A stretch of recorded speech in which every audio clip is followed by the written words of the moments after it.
Hello, my name is Gary. For this lesson, I would like to go over all 7 modes from the major scale, how you can learn and practice them, what they sound like, and how they all differ from each other. Of course, the 7 notes from a C major scale would be C, D, E, F, G, A, B, and C. These are the 7 notes that we base everything off of in Western music. The interval formula for this is whole step, half step, whole step, whole step, whole step, half step. We also know that from the solfege names of do, re, mi, fa, sol, la, ti, do. All of our other types of scales, variations from that point forward, are all based off of this one central pattern. Knowing the major scale, at least on the guitar, is a challenge in itself, especially being able to play them in 2 octaves. Being able to play that one scale all across the neck on the guitar. Now I'm playing this here starting on C. Playing through each note are happening in 2 octaves, so we're going C, D, E, F, G, A, B, C, and then those 8 notes are repeating again. C, D, E, F, G, A, B, C. We can also do the same thing starting from here on the 2nd note of the scale, which is D, D, E, F, G, A, B, C, D, E, F, G, A, B, C, D, E, F, and then back down. Now we can also do that starting from E.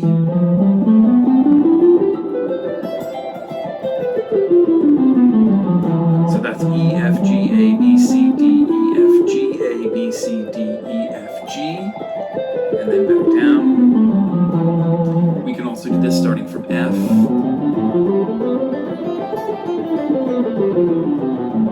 And then from G.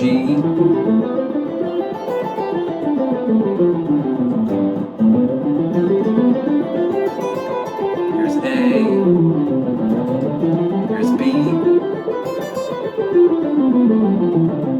And that would bring us back to C here. So this is the first and foremost thing that you would want to learn to be able to play at least the C major scale across the entire neck, which you are playing just simply C, D, E, F, G, A, B, C. This is an undertaking on its own, and if you need lessons for this kind of thing, I have all of this stuff at my website, practicetheguitar.com. I will put a link down below for this so you can go check that out. Assuming that you know at least the C major scale, that gives you patterns and the basic interval formulas to be able to move that scale into another key. So for example, if we were moving to the key of G, which would add 1 sharp, so this would change the scale by 1 note. In the key of C, there's an F natural. In the key of G, there's an F sharp. So going to the key of G, you would end up with G, A, B, C, D, E, F sharp, G, and then A, B, C, D, E, F sharp, G, A, B. And then going back down. Notice how that is the same exact pattern, just starting on G, and also in the 3rd position. Those 7 patterns that I'm using to play in the key of C can be used as the same 7 patterns that you can use in any key. And this is another very important step to being able to play in a modal setting, because when you're playing in a modal setting, you are playing in a key that's diatonic to some other major key in relationship to whatever you're using for the chord progression. Going back to the key of C, you end up with 7 chords, which are C, D minor, E minor, F, G, A minor, B minor with a flatted 5, adding a 7th onto this, which is A. So this is a B minor 7 flat 5, or a half diminished chord, and then back to C. You need the chords that work in a modal setting, and you need the appropriate scales that work with those chords to get the true sound of what it means to be playing Dorian or Phrygian, or basic things we need so far. Patterns of the major scale going across the neck, and then of course the basic chords that you would need within the parameters of whatever key that you are working in to be able to have some harmony to go along with those scales. Let's take a listen to what it sounds like play a C major scale over a C backing track so you can hear what the chord scale relationship sounds like.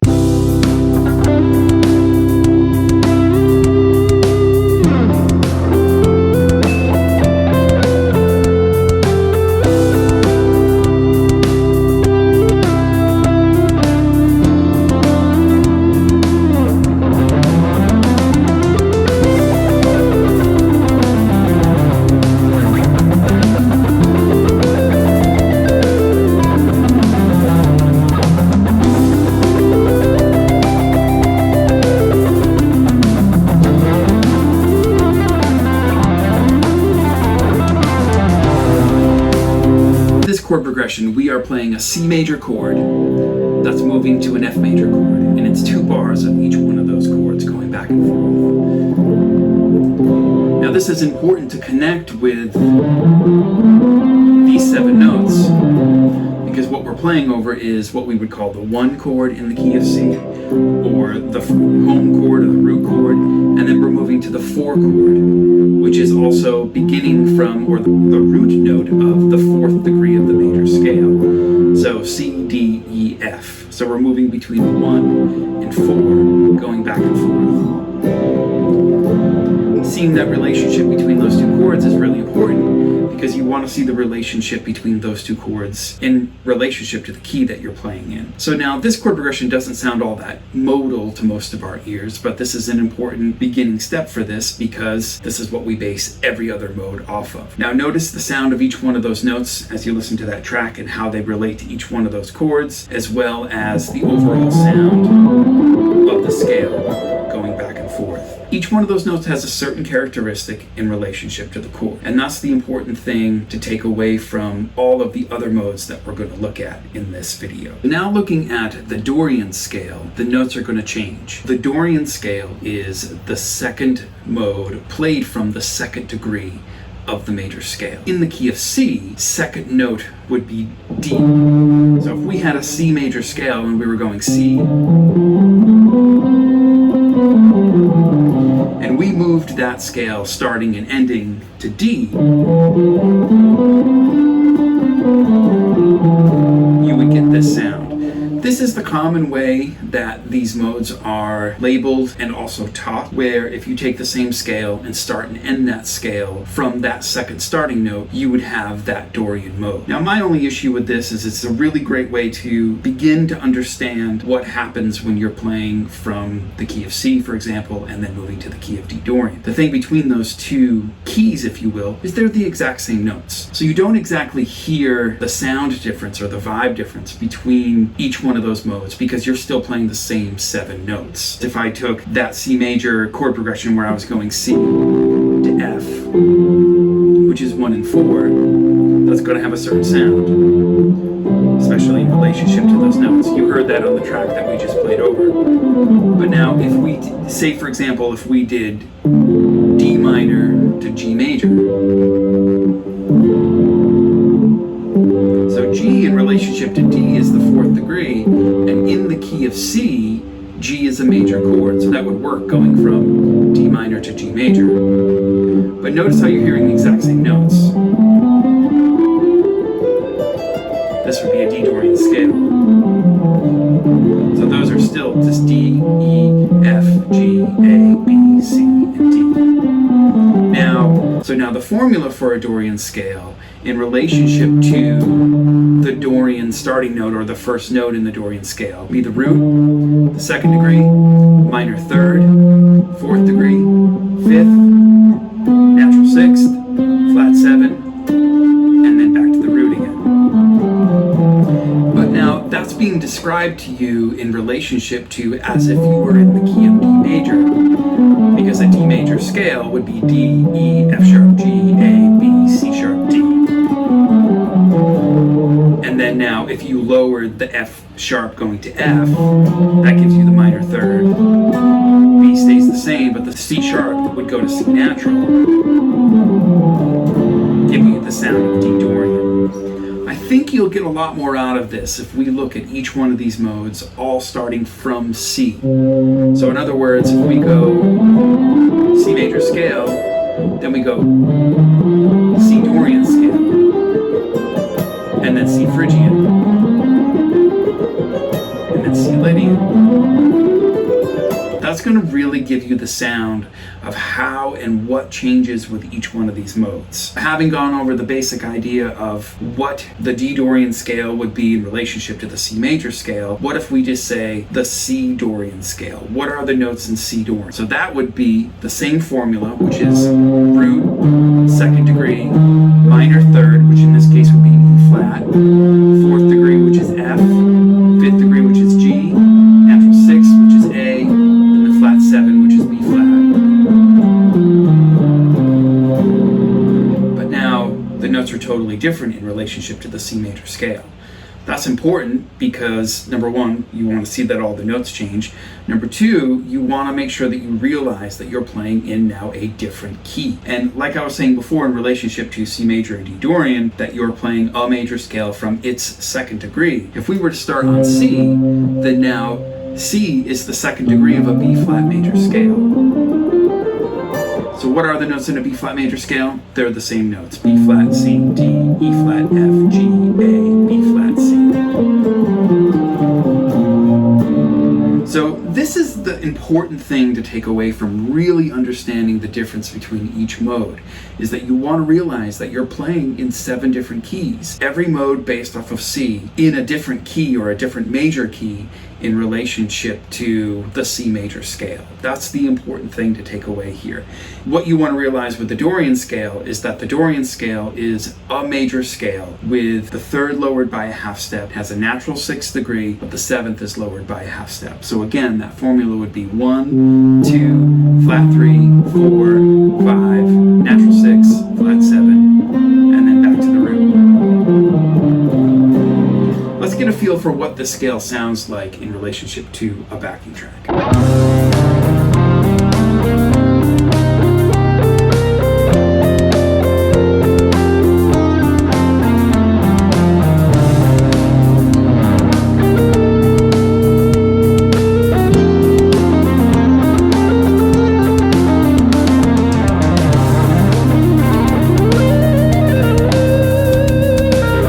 Thing that sticks out to me knowing each one of these scales is that this is a minor key, because you have that minor 3rd against the C and you have that flat 7th. We're outlining a C minor 7 right there.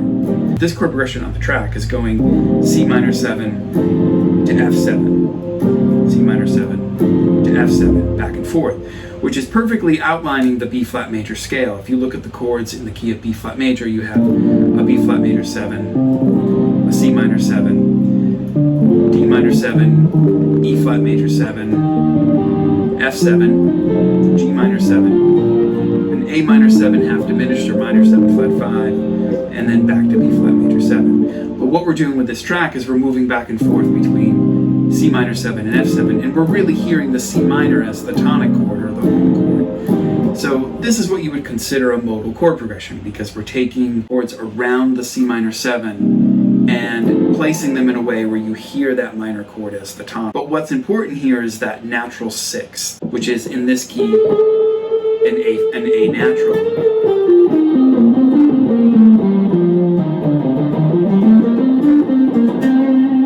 That sounds very different and is a different set of intervals than what you would find in any other modal type scale. So you won't find this in Phrygian or Aeolian or Locrian, because this specific set of intervals is unique to the Dorian scale, which is that root, major 2nd, flat 3rd, 4th, 5th, natural 6th, flat 7, and then root again. Notice this pattern that I keep playing here. This is what I label pattern number 2 from the major scale, because it begins from the 2nd degree of the major scale. But what's nice about this is if you learn that shape, you don't know all the notes, and you just quickly need to find a Dorian scale, you can take that pattern and just put it on whatever starting note of the Dorian scale you need to be in, and that will automatically put you in the right place until you have a chance to figure out what the notes are. And that is the shape that I'm playing here. And again, I have all of these patterns and exercises at practicetheguitar.com. I'll put the link down below. Now moving on to Phrygian. Phrygian is a little weirder sounding, and it has the flat 2 in it, or the minor 2nd, in relationship to C here. The C Phrygian scale is the same notes as A flat major. So the chords that we would have here are going to be A flat major 7, B flat minor 7, C minor 7, that's the root of the Phrygian mode, and then D flat major 7, E7, F minor 7, G minor 7 flat 5, and then back to A flat major again. But what we're going to do with this track is we're going to base the chords all around C minor again. But now the intervals are different. We have the root, a flat 2 or a minor 2nd, a flat 3, which is E flat in this case, So C, D flat, E flat, F, 4th degree stays the same, 5th degree doesn't change, but now that A goes to A flat. So now we have a flat 6 and a flat 7. So the formula for a Phrygian scale would be 1, flat 2, flat 3, 4, 5, flat 6, flat 7, and then root again. So notice how the intervals are different and the available chords in this key are also different. We didn't have a D flat and C Dorian, of course, so that's very, very different. And that's the characteristic note to Phrygian, and what the whole idea of the characteristic note thing in modes is just hearing or knowing what note is different in that particular mode in relationship to the other modes. But now for Phrygian, because we're playing in the key of A flat, and because you have this D flat major 7 for a chord scale here, the chord progression I'm going to play over is going to be C minor 7, going to D flat major 7, to B flat minor 7, and then going back to C minor 7 again.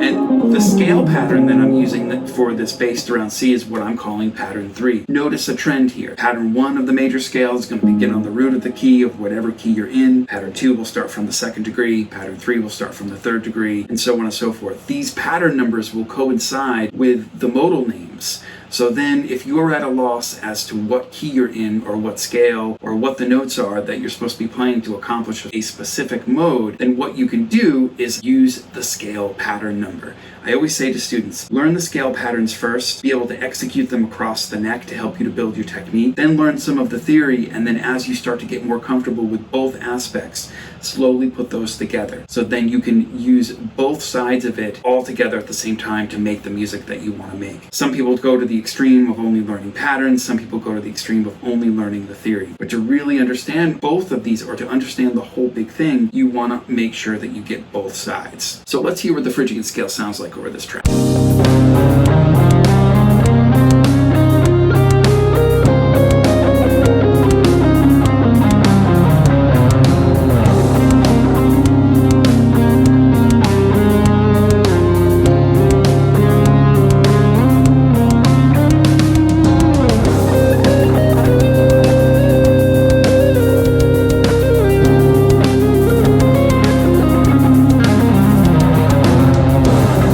So the Phrygian scale kind of rules, and it has this very eerie quality going from the C to the D flat, and that's the thing that you really want to try to bring out if you were to play or to write a piece of music in this scale. And the thing you want to pay attention to is how the chords move. Notice how it's going from that C minor 7 up to D flat major 7, down to B flat minor, and then back up to C. It's the way that you put the chords together that's going to really give you the sound of the way that the mode moves and the way that the mode feels. It's all about the chord progression in relationship to the notes. It's not just the order of the notes that really give you the feel. C-Lydian, the C major 7 chord, would be acting as if you're in C-Lydian. C major 7 would be functioning as the 4 chord in the key of G.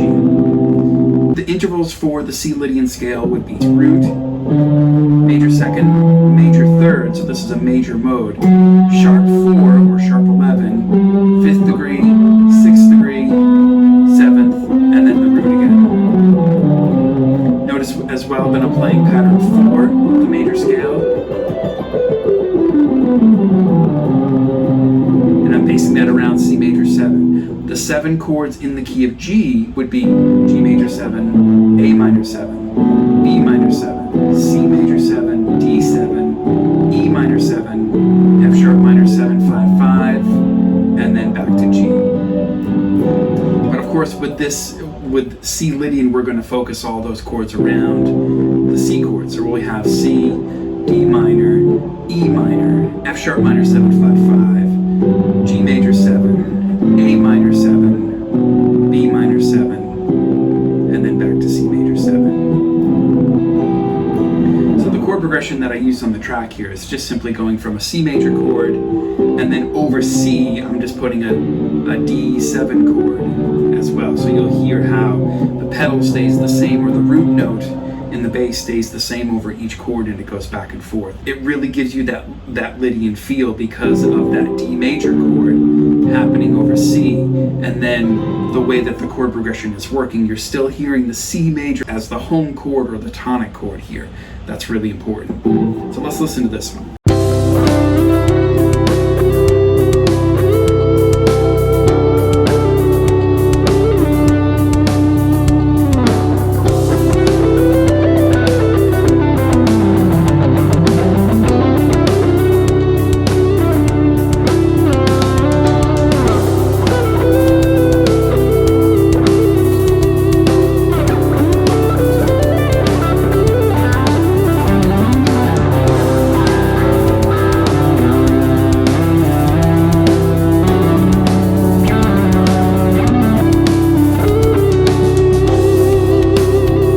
Super cool sound for Lydian. Again, the chord progression going from C major up to D7, and then going back down to C major and pedaling back and forth between those two chords, which is something that you would commonly see in a modal progression where you're getting 3 chord loops or 2 chord loops that set up this sort of certain feel or tonality, which is for some reason a big part of modal playing. So when you see these types of chord progressions in the music, it's going to be a big giveaway that this might be a modal chord progression, especially if it sticks out to you and sounds different than what you would hear in natural minor or regular major key. C Mixolydian, the 5th mode from the major scale.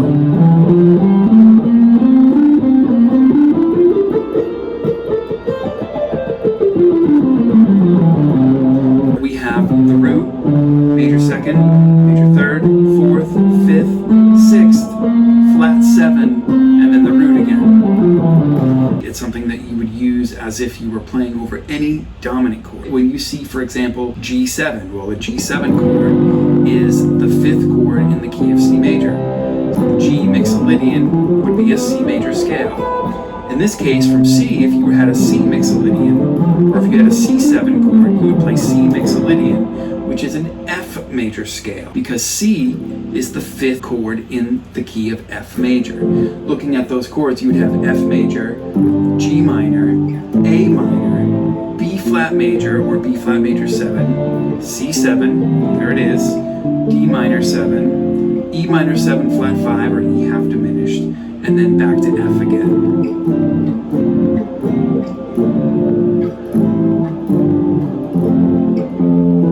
So those are all the chords based off of F, but if we move that over and we put C as the tonic, now you would have C7, D minor, and then you would have E minor 7 with a flat 5, then F major 7, G minor 7, A minor 7, B flat, major 7, and then back to C7. So you can hear just playing through those chords, it gives you that Mixolydian sound.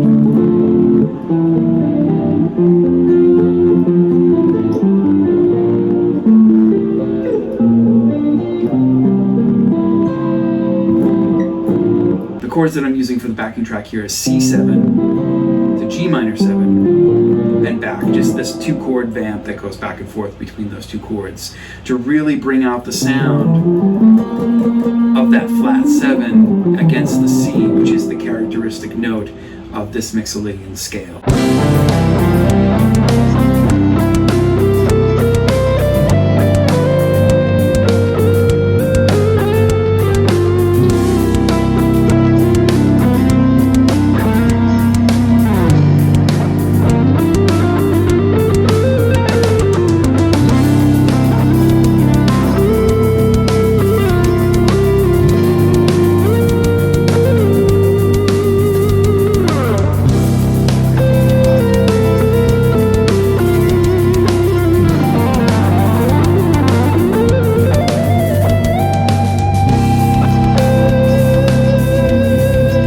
Mixolydian mode is definitely an important mode, and because it outlines the dominant chord in every major key, that also has an important characteristic to it because that's the chord that's always driving you back to the 1 chord in any minor or major key. Notice with the scale that I'm using pattern 5 of the major scale, or what I label as pattern 5. Don't know the notes within the parameters of whatever mode you need to be in, then you could take that pattern and just simply put it on the right starting note to give you the Mixolydian scale. Then you could figure out the notes and the chords that go around it from there. C Aeolian, also known as the natural minor scale. We have root, major second, minor third, fourth, fifth, flat sixth, minor sixth, flat seven, and then root again. So that's C, D, E flat, F, G, A flat, B flat, C. Parent major key for C Aeolian is E flat major. It's the same exact notes as an E flat major scale, of course.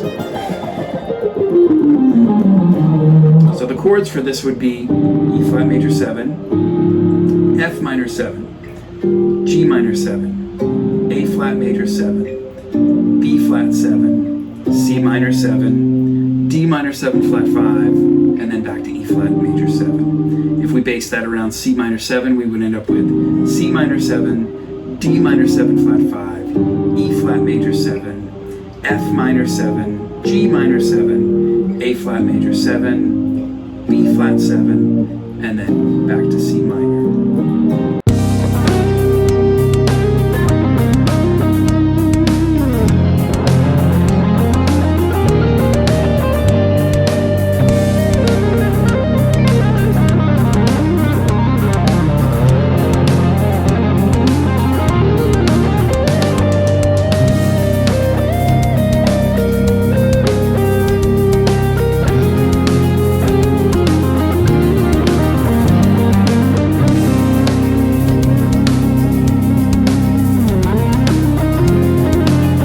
The sound of the scale is probably a little more familiar to us because this is just the same notes as what we would normally hear as natural minor. The nice thing about Aeolian, its sadness in sound has a specific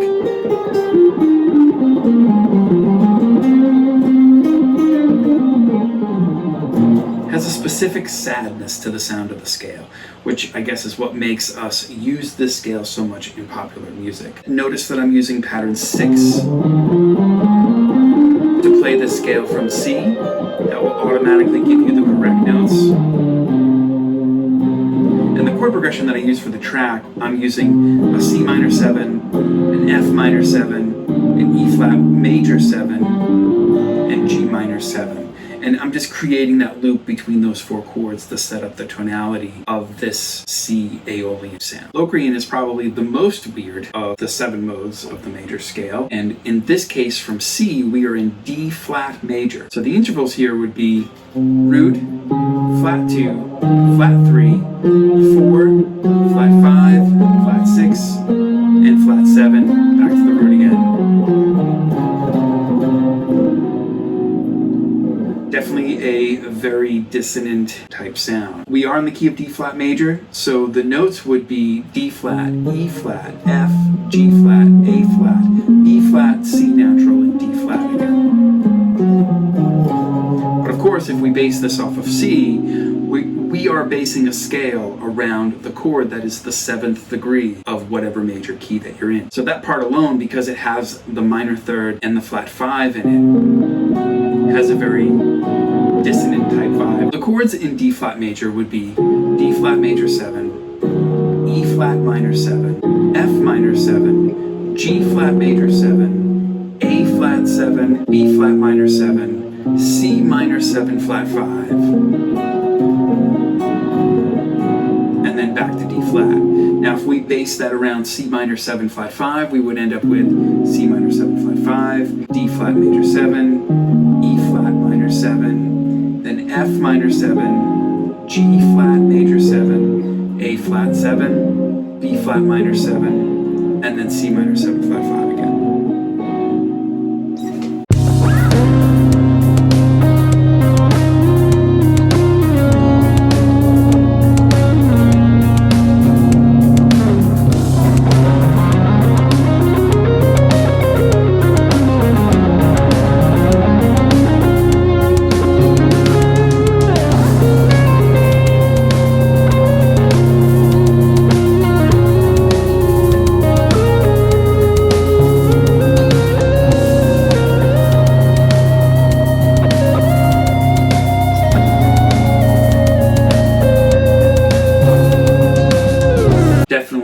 Extremely unique and difficult to use scale. There are songs that utilize this mode, just have to search for them and find them. The best thing you could do to improve on being able to play in any modal situation, number one, to be able to play a major scale on the guitar anywhere on the neck. I feel like those 7 patterns that I've been working from would really help you to do that. Easiest way to do that would just be to simply start with the key of C and be able to play a major scale from every note in the scale. So going back to that idea that this is a C major scale starting from F, C major scale starting from G, and of course I'm basing this off of the notes in the C major scale. So pattern 6 for A, pattern 7 for B, pattern 1 for C because it starts on the root, pattern 2 for D because it's the second note of the scale, and then pattern 3 for E because it's the third note of the scale. That will give you the important starting point to have at least one fingering pattern that you could use to put on the guitar neck. And then as you improve on this stuff, you can take harmonic settings such as what we have here. I have made separate backing tracks that are on the YouTube channel. I'll put a link for all 7 tracks right down below. And you could practice playing the 7 keys that these 7 modes are in to help you to get more comfortable with playing in each one of these modes. And more importantly, getting it so you can play in these keys very comfortably across the neck, which that is the most important step. If you need a way to better practice these scales and need to learn these scale patterns, I have lessons for all of these scale patterns on my site. I practice the guitar. I'll put a link down below for that as well. I hope you enjoyed this lesson. I'll see you next time.